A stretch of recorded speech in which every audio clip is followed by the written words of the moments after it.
रब्बिल आलमीन वस्सलातु वस्सलामु अला सय्यिदिल अंबिया'i वल मुरसलीन अम्मा बअद फ़अऊज़ु बिल्लाहि मिनश शैतानिर रजीम बिस्मिल्लाहिर रहमानिर रहीम। आइए आज सुनते हैं कि क्या ज़मीन और आसमान भी किसी बंदे पर रोते हैं तो किस बंदे पर रोते हैं। आइए इसके मुतालिक आज सुनते हैं। हज़रत सैयदना अब्दुल्लाह बिन अब्बास रज़ियल्लाहु तआला अन्हुमा आपसे पूछते हैं कि ज़मीन और आसमान भी रोते हैं। आप फरमाते हैं कि जमीन 40 दिन तक बंदा मुसलमान के इंतकाल पर रोती है। अच्छा, कौन सी जमीन रोती है? कि जिस जगह पर, जमीन के जिस हिस्से पर, जिस किनारे पर, जिस कोने पर जब कोई बंदा नमाज पढ़ता है, जिक्र इलाही करता है, कुरान पाक की तिलावत करता है, जिक्र मुस्तफ़ा करता है, दुरूद पढ़ता है, तो कोई भी वो नेक अमाल करता है तो वो हिस्सा उस बंदा मुसलमान के इंतकाल पर रोता है। और हज़रत सैयदना अता खरसानी रहमतुल्लाह तआला अलैह फरमाते हैं कि बंदा जिस जगह पर, मुसलमान बंदा जिस जगह पर नमाज पढ़ता है, जिक्र इलाही करता है, वो जगह, वो हिस्सा जमीन का क़यामत में उसकी गवाही भी देगा और उसके जिस दिन वो बंदा मरता है उसके मरने पर वो जमीन का हिस्सा रोता भी है। और हज़रत सैयदना अबू उबैद रहमतुल्लाह तआला अलैह फरमाते हैं कि जब मुसलमान का इंतकाल होता है तो जमीन के मुख्तलिफ गोशे, मुख्तलिफ हिस्से, मुख्तलिफ कोने उस पर रोते हैं और पुकार उठते हैं कि ऐ अल्लाह, ईमान वाला बंदा फौत हो गया। बस आसमान और जमीन उसके लिए रोते हैं। तो अल्लाह ताला इन दोनों से इरशाद फरमाता है, आसमान से भी और जमीन से भी, तुम मेरे बंदे पर क्यों रोते हो? किस वजह से तुम्हें रोना आया मेरे बंदे पर?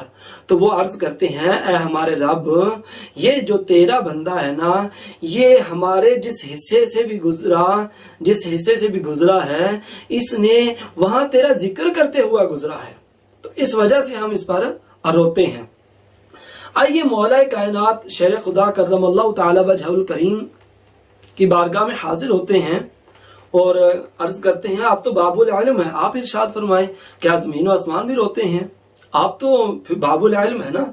तो आप फरमाते हैं कि जब मुसलमान का इंतकाल होता है तो जमीन में उसकी नमाज की जगह और आसमान में उसके अमल चढ़ने का दरवाजा जो है ये उस पर रोते हैं। आप तो बाबुल इल्म है, फिर आपने आयत कुरान पाक की आयत मुकद्दसा तिलावत फरमाई। ये आयत मुकद्दसा पारा नंबर 25 है, सूरह दुखान है, आयत नंबर 29 है। फरमाते हैं, फमा बकत अलैहिमुस समाउ वल अर्द, तो उन पर आसमान और जमीन ना रोए। आइए सहाबी इब्न सहाबी हज़रत सैयदना अब्दुल्लाह बिन अब्बास रज़ियल्लाहु तआला अन्हुमा से किसी ने इस आयत मुकद्दसा कि फमा बकत अलैहिमुस समाउ वल अर्द इसके मुतालिक पूछा, और साथ क्या जमीन और आसमान भी रोते हैं? रोते हैं तो किस पर रोते हैं, क्यों रोते हैं, किस वजह से रोते हैं, ये पूछा। तो आपने इरशाद फरमाया, क्योंकि मखलूक में कोई भी इंसान ऐसा नहीं कि जिसके लिए आसमान में दरवाजा ना हो। दरवाजा किस लिए है? वो दरवाजा इसलिए है, उस दरवाजे से उसका रिज्क नीचे उतरता है और उसके अमाल जो है वो ऊपर चढ़ते हैं। फरमाते हैं, बस जब मुसलमान बंदा वफात पा जाता है, इंतकाल कर जाता है, फौत हो जाता है, तो आसमान में उसका वो दरवाजा जो है वो बंद हो जाता है, बंद कर दिया जाता है, जिससे उसका अमल ऊपर चढ़ता था। अब उसके अमल का ऊपर चढ़ने का अमल जो है वो मुनक़ते हो गया, क्योंकि उसके अमाल जो है वो मुनक़ते हो गया, वो नया अमाल नहीं कर सकता, तो इसलिए उसका दरवाजा जो है वो बंद हो जाता है। इस पर जो है वो आसमान, अगर वो बंदा नेक है, नेक अमाल उसके ऊपर जाते थे, तो वो दरवाजा जो है, वो जगह जो है वो उसके लिए रोते हैं।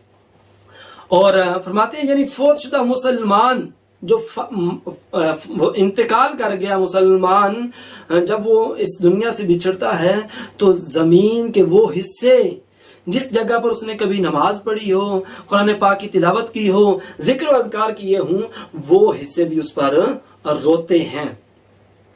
तो देखें, जमीन के हिस्से भी उसका एहतराम करते हैं, उसके लिए रोते हैं।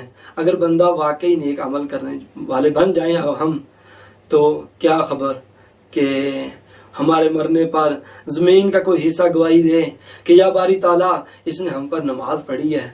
कोई हिस्सा कहे इसने हम वहां यहाँ बैठकर फलां जगह फलां वक्त इसने बैठकर मुझ पर कुरान पाक की तिलावत की है। कोई कहे कि जिक्र इलाही किया था, कोई कहे कि दरूद पाक पढ़ा था, कोई कहे कि तेरे प्यारे हबीब का जिक्र किया था। कोई हिस्सा ये पुकारे कि ए अल्लाह इसने मुझ पर ये नेक काम किए थे।